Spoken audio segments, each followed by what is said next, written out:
Allman in the morning. Common Sense Radio. Yes, indeed, and with Dr. Corey Solman. Kathleen was just on the line, wanting to sing the praises of you, and she dropped off, so she'll be back. Good morning, you bunch of drunks. Don't you worry. Hey, folks, did you see this article? Are you a sports dude? I know you do sports medicine, but are you like a sports fan? I like sports, but I honestly have a hard time keeping up with it if I'm working all the time. Right, exactly. That's good, man. You seem to work all that. That's a testament to your expertise and how much they love you over there. I guess it's dedication. Yeah, no doubt. All right, so ESPN, and you know how annoying they can be sometimes with their opinions regarding politics. For whatever reason, they entertain all these wacky athletes and, Colin Kaepernick and all these guys. And so what's happened to them is that they wound up losing 1 million subscribers in 2 months. I mean, that's pretty amazing. 1 million subscribers in 2 months. And it turns out that it's a reaction to the fact that these guys are basically liberal. I mean, they're too liberal for a lot of these sports viewers. And I will tell you, though, that I watched 30-30. You like 30-30? I've seen it before. It's a great show. It's great. And this was fantastic. Last night, once I finally got the TV on, because now we have Netflix or whatever it is. Mm-hmm. And now I turn the TV on, and I don't know how to work the damn TV. I think this was a problem before. Having Netflix now is not new to this problem. Right? It's just added to the complexity of how to use your TV. This clicker thing is driving me crazy, and I can't wake up my wife. But there's a bunch of buttons on there, and I turn it on. I get this blue screen. Then I got to turn this one on, and then it'll come on for a second. And now with Netflix, if that's on, I come on, and then I see a blank screen, like a Netflix screen. I don't know how to get out of that. These are my favorite stories. I love your TV stories. Well, they're great. All I want to do is watch, in the summertime, all I want to do is watch baseball highlights.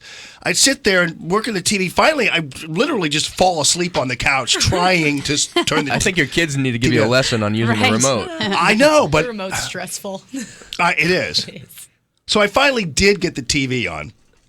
And this time, and it just so happens it popped on to the 30-30 show on this guy, Bill McCartney, who is the head coach or was the head coach of Colorado, the Colorado football team, and University of Colorado Boulder.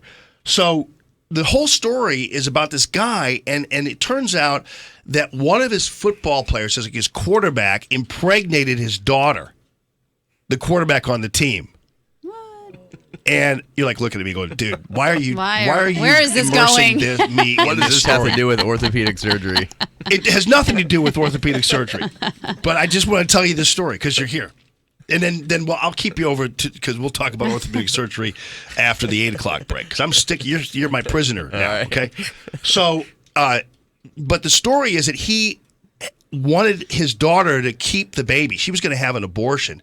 He's a religious guy, and it's a religious family, and they wanted the daughter to keep the baby. And so she did. She gave birth to the baby of the quarterback, who wound up actually dying of cancer a year later. So the quarterback had stomach cancer, whatever, died a year later. And so this whole story about his life and how dedicated they were to this life, this baby. And then it turns out that the decision to keep the baby was beautiful because the baby's father, the quarterback, died, and the kid looks just like him now. He's 20-something years old and looks just like him. And it was a beautiful story. And so ESPN, if they were so bad, they wouldn't have told a story that supports maybe a political point of view or a religious point of view, but they told the story, and it's a beautiful thing. So maybe ESPN is getting too much criticism. Yeah. After watching that story, which was an uplifting, beautiful story. Beautiful, miraculous story. And his daughter chose life, and it turned out to be, I thought, that's a pretty cool story. Heartfelt. Yeah. Dr. Solman's like, you know what? Can I get out of here, please? I said, no, you're not going anywhere. Stay right here.